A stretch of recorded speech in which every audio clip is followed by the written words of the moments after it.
Hello and welcome to the nation's nautical authoritative, your #1 shipping enlightenment TV program.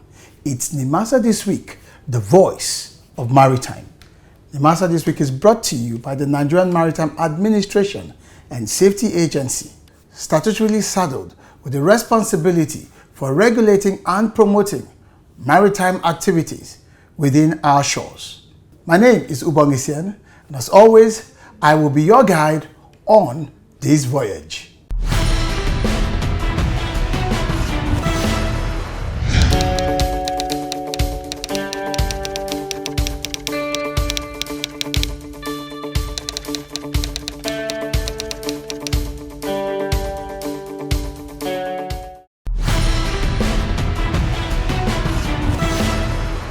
I am Engineer Fidet Okhiria, Managing Director CEO of Nigerian Railway Corporation.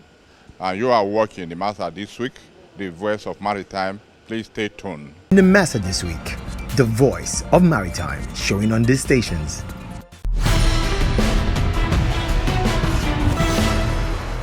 Welcome back. It's still NIMASA This Week, the voice of maritime.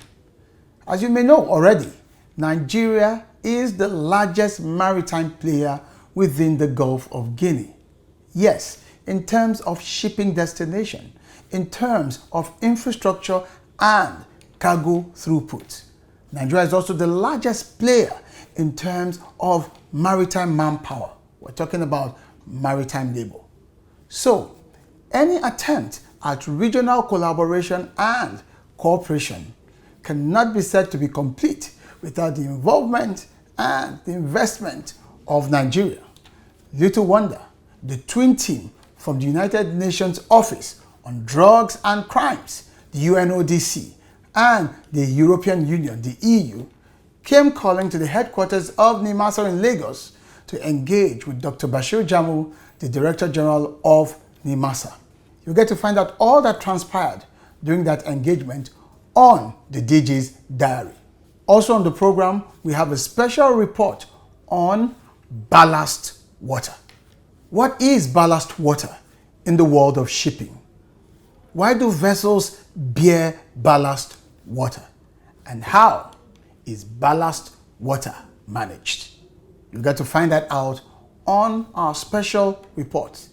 Thereafter, Olabisi George takes a look at ballast water from the convention side. What are the IMO regulations governing ballast water? You get to find out more in our chat with two of our in-house marine environment management experts. So if you're ready, it's anchors away.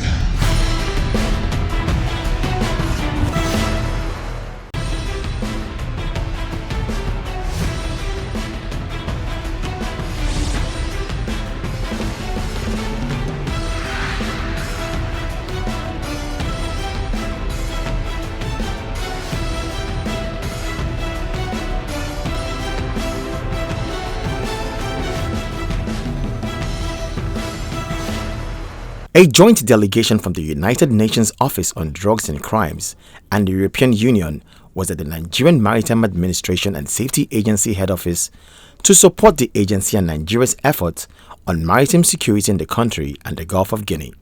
The delegation was at the agency to discuss developments and how to make regional cooperation more effective in the fight against maritime criminalities. We are a regional program. We work with ECOWAS. And we are part of the only architecture. And we wanted to have more of a general discussion about how we can make regional cooperation more effective.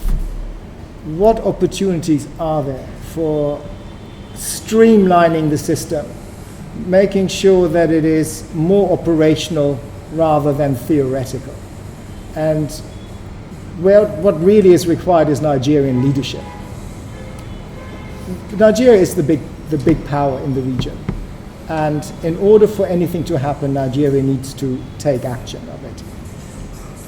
So, what I'm really probing here with you is what's Nigeria's commitment and vision for regional cooperation, and where can external partners like the EU interlock with it?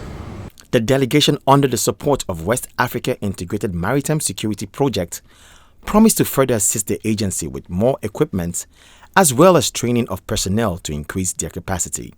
Earlier, Mr. Michel Stallone, UNODC consultant on maritime domain surveillance, gave a brief on his experience at the NIMASA C4I Center and commended the commitment of the personnel and the agency while he made recommendations. I was really honored to spend some time within the C4I Center, and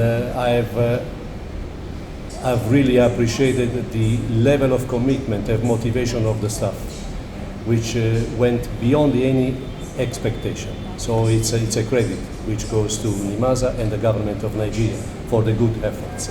It's important that the sensors are not the only tools to understand what's happening at sea before something, any abnormal behavior could impact our economies, our infrastructure. And this is why my advice and also my activities were also focused on understanding what you have already in-house. Systems which are already within NIMASA, namely the long-range identification and tracking. And I had a chance to talk with engineer Ala Denusi, who is the director of Maritime Safety Division, and he welcomed this initiative so that this system could be granted and access to the C4I Center. Exactly like other important and instrumental tools which are on a piece of paper, without which the C4I Center cannot perform totally its duties, which is the STS list. In his remarks, the Director General of NIMASA, Dr. Bashir Jamoh, said that the fight to reduce maritime crimes in the Gulf of Guinea is a collective one. If you talk about Gulf of Guinea, you are talking about 32 countries within the Gulf of Guinea. And that is the right things to do, because the sea we are seeing in Nigeria revolve around the world. Whatever affects Nigerian waters can go around to any other country. So it's not something that we have to joke with. If you did not assist other countries that are in problem, then the problem will get to your own country and consume you as well. So I quite appreciate the level of assistance and appreciation. It's in line with that, we started seeing a tremendous impact of the drop of this crime within the Gulf of Guinea. The report we received from IMB last month shows that for the first time we received drastic drop of about 80%, a record of drop that had ever been recorded since 1994, 27 years ago. Dr. Jamoh further observed that progress achieved so far has to be sustained with an effort to improve on it. So our main duty now is to sustain the tempo and make sure that we continue to improve what we are doing right. We try to understand what did we put in place and what do we do right. We continue to improve on that thing we have been doing right, so that we continue to sustain the tempo and eliminate this criminality in our own waters totally. One of the key factors of the success we are recording in the Gulf of Guinea is that most of the agencies responsible for ensuring this security, they are now coming together to understand that we have the same aim, the same target, and we serve the same principle. And if we achieve bringing peace into our waters, is in the best interest of all of us. The NIMASA boss said that Nigeria and the agency will continue to collaborate with other bodies and agencies, both locally and internationally, to ensure that peace and calmness returns to Nigerian waters and that of the Gulf of Guinea.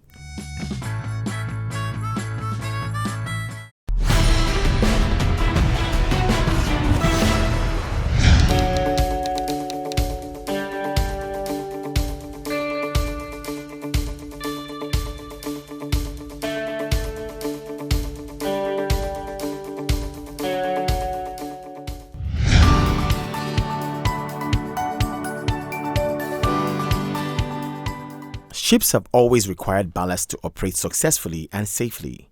For millennia, ships carried solid ballast in the form of rocks, sand, and many other heavy materials. However, from the 1880s onward, ships increasingly used water for ballast, thereby avoiding the time-consuming loading of solid materials and dangerous vessel instabilities resulting from the shifting of solid ballast during voyage.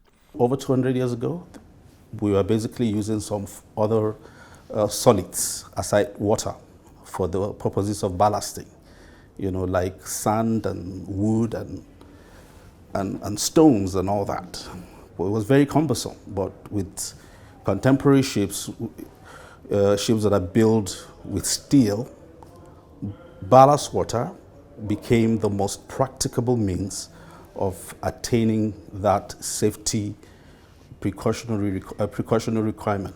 Ballast water is taken on board vessels to achieve the required safe operating conditions during a specific voyage or portion of a voyage. Proper ballasting in terms of amount of water taken aboard and its distribution fulfills the following functions: reduces stress on the hull of the ship, provides for transverse stability, aids propulsion by controlling the submergence of the propeller, aids maneuverability by submerging the rudder and reducing the amount of exposed hull surface, compensates for weight loss from fuel and water consumption. Water ballast is just the water you load on in the ship ballast tanks so as to give it some kind of stability. It is significant for maintaining the correct immersion for the ship.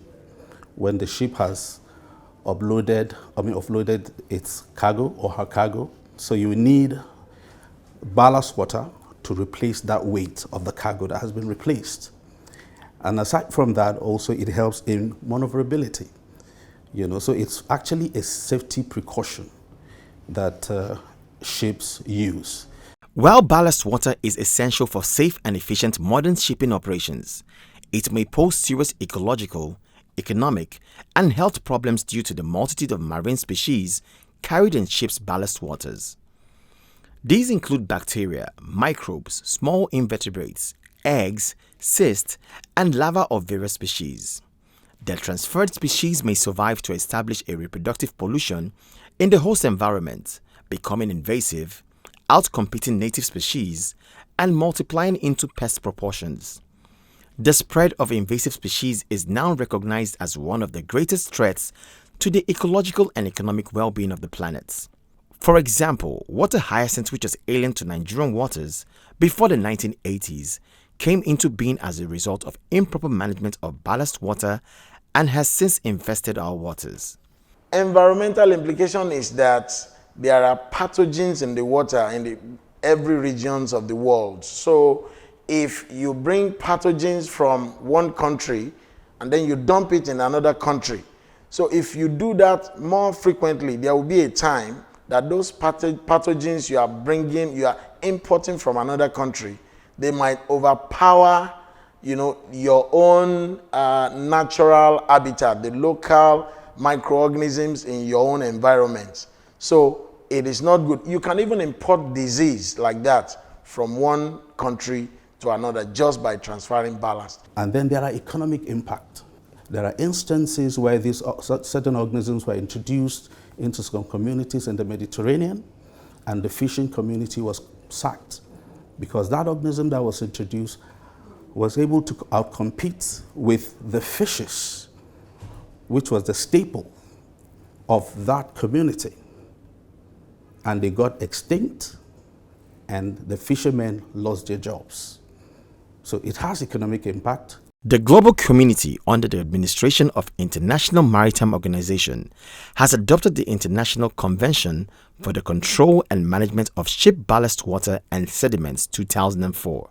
This convention is intended at stopping the introduction of superfluous aquatic organisms and pathogens through the discharge of ballast water and sediments. The aim is actually to, one, to prevent, to reduce, and if possibly, ultimately to eliminate the transfer of foreign invasive species from one region to another. The Ballast Water Management Convention is applicable to new and existing ships that are designed to carry ballast water of 400 gross tonnages and above.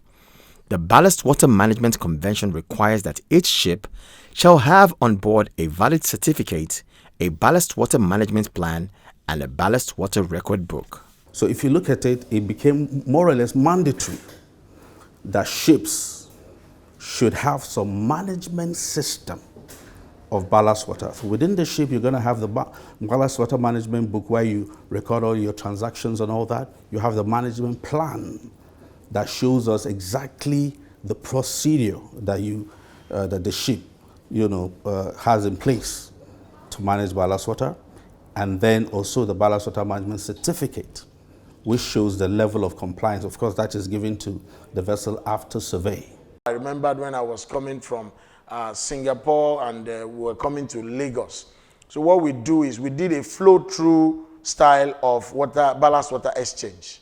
So how do we do that? All we need to do is to run our ballast pumps, sucking in water from the sea into the already filled up ballast tanks. Yes, ballast tanks, they have vents. So what we did was continuous pumping of water ballast into the already filled ballast tank, so it was overflowing all overboard. So we do this for a considerable number of time, so much such that at least 98% of the water you carried from the previous port is gotten rid of just by flow through. So that is the regulation stipulated as D1. This convention has been domesticated in Nigeria under the Merchant Shipping Act, and the Nigerian Maritime Administration and Safety Agency ensures the proper regulation and monitoring of vessels that they conform to ballast water management for the good of our environment. NIMASA was among the first 8 to ratify this convention because of the implications of the risk associated with ballast water. NIMASA has also gone further to domesticate this convention and drawn up regulations, which is known as the Merchant Shipping Regulation on Ballast Water 2012.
Hello viewers, welcome to another segment of Know Your Conventions on NIMASA This Week, the Voice of Maritime. I am Olabisi George, and in our preceding editions we had been talking about the International Convention for the Safety of Life at Sea. Today we'll be taking a break from the SOLAS Convention and we'll be speaking on the Ballast Water Convention. My guests for this segment are Mrs. Ufoma Okoriba, Assistant Director and Head Ballast Water and Biofouling Management Unit. You're welcome to this segment. Thank you very much. And also Mrs. Zainab Adeiton, Assistant Chief Marine Environment Management. You're welcome to this segment. Thank you. Straight to the business of today. Let me start with you, Mrs. Okoriba. What exactly is the Ballast Water Convention about? The International Convention for the Control and Management of Ballast Water and Sediment 2004. It's one of the International Maritime Organization Marine Environment Convention that is responsible for the protection of the marine environment against the indiscriminate discharges of ballast water into the marine environment. Then actually this ballast water is very important in maintaining stability of the vessel and also to ensure easy maneuverability when the vessel is on voyage, especially when it is carrying less cargo. The Ballast Water Management Convention is actually aimed to prevent, reduce, and even eliminate the risk posed by the transfer of invasive aquatic species and pathogens into the marine environment. So this convention, it was put in place by the IMO to provide a global standard regulatory framework and procedure for regulating the control and management of ballast water and sediments. From your explanation, when the ships take in water, the convention tries to regulate or ensure that the marine environment is protected. Exactly. And so that means there will be a way to ensure that when they are ejecting the ballast water, it doesn't harm the marine environment. Yes. Thank you, Mrs. Okorigba. Ms. Adeiton, do you want to tell us under this Ballast Water Convention, what are the requirements? I mean, who does the Ballast Water Convention apply to? The Ballast Water Management Convention applies to vessels of 400 gross tonnage and above that are either Nigerian flag vessels, vessels that are not authorized to fly the Nigerian flag or not entitled to fly the Nigerian flag but operate in Nigerian waters, or other vessels that are visiting Nigerian ports or its offshore terminals.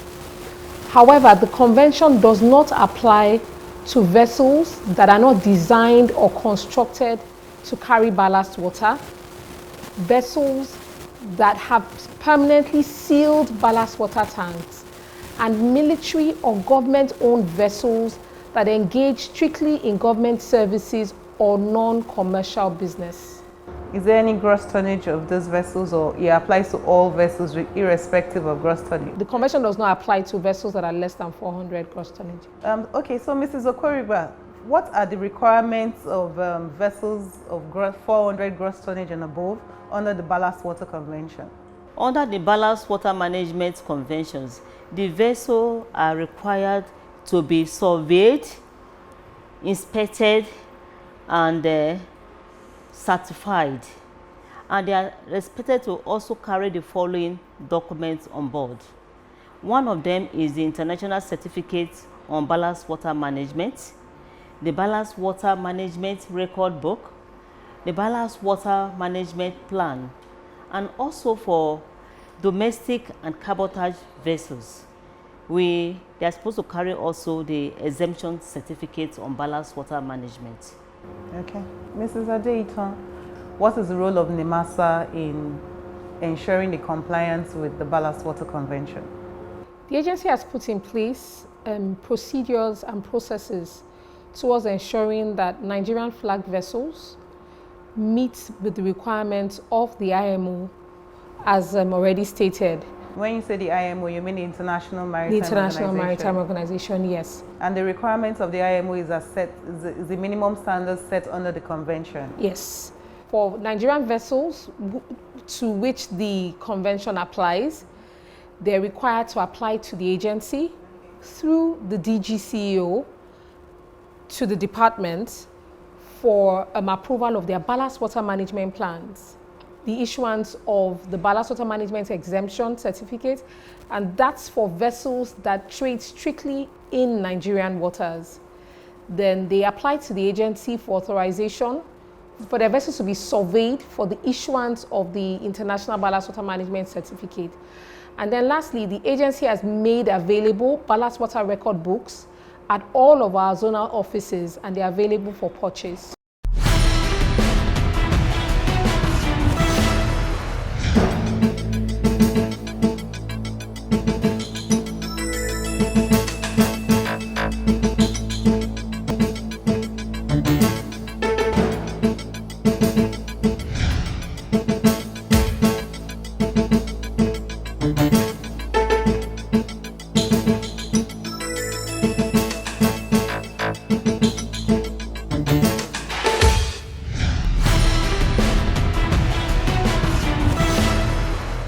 Welcome back.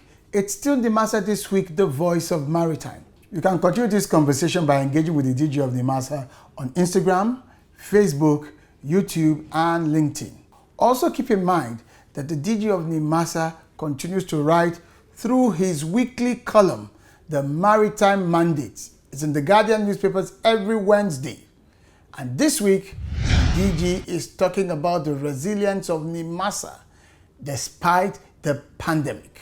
And it's titled NIMASA, Forging Ahead in the Face of a Pandemic.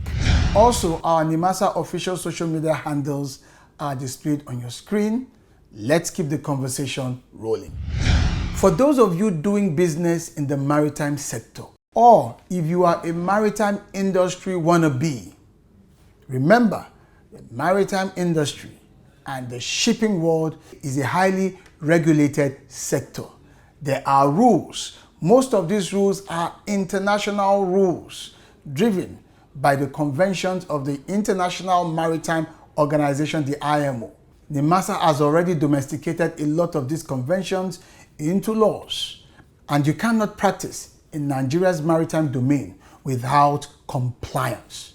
Visit the NIMASA official website to find out all the information relevant to your business interests.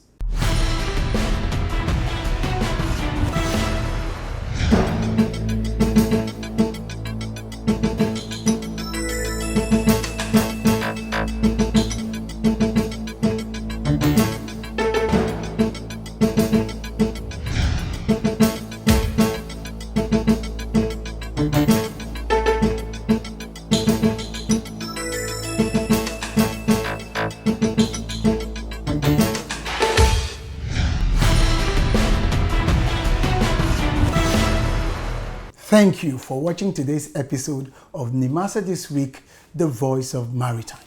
And we hope that you have found significant value through most of the information that we have shared with you on this program. As I close, I remind you that ships don't sink because of the water around them. Ships sink because of the water that gets into them. Don't let what's happening around you get into you to weigh you down. Till I see you next time, please continue to stay the course. My name remains Ubong Essien. Bye-bye.